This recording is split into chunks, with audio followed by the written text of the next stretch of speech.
നിങ്ങൾ ചെയ്യുന്ന ഡിസൈനിൽ കുറച്ചുകൂടി ഡെപ്ത് കൂടുതൽ കൊണ്ടുവരണം, അല്ലെങ്കിൽ അതിനെ കുറച്ചുകൂടി മനോഹരമാക്കണം എന്നൊക്കെ ആണെങ്കിൽ നിങ്ങൾക്ക് യൂസ് ചെയ്യാൻ പറ്റുന്നതാണ് ഗ്രേഡിയൻ്റ് എന്ന് പറയുന്നത്.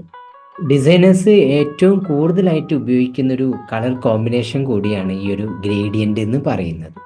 ഈ ഗ്രേഡിയൻ്റ് എന്ന് പറയുകയാണെങ്കിൽ ഒരു നിറത്തിൽ നിന്ന് മറ്റൊരു നിറത്തിലേക്കുള്ള സോഫ്റ്റ് ആയിട്ടുള്ള ട്രാൻസിഷനാണ് കളർ ഗ്രേഡിയൻ്റ് എന്ന് പറയുന്നത്. അപ്പം നിങ്ങൾ മെയിനായിട്ട് മനസ്സിലാക്കേണ്ട ഒരു കാര്യം, ഇതൊരിക്കലും കളറുകൾ തമ്മിലുള്ള ഒരു മിക്സിംഗ് അല്ല. ഇത് ശരിക്കും ഒരു ലൈറ്റ് കളറിൽ നിന്ന് ഡാർക്ക് കളറിലേക്കുള്ള ട്രാൻസിഷനോ അല്ലെങ്കിൽ കോൺട്രാസ്റ്റിംഗ് ആയിട്ടുള്ള കളറുകൾ തമ്മിലുള്ള വേരിയേഷനെയോ ആണ് ഇങ്ങനെ ഗ്രേഡിയൻ്റ് ആക്കി മാറ്റുന്നത്.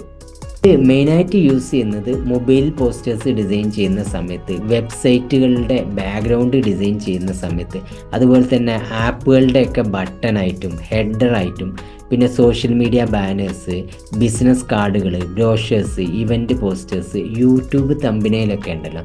ഇങ്ങനെയുള്ള കോമൺ ആയിട്ടുള്ള നിരവധി ഡിസൈനുകളിൽ ഈ ഒരു ഗ്രേഡിയൻ്റ് യൂസ് ചെയ്യാറുണ്ട്.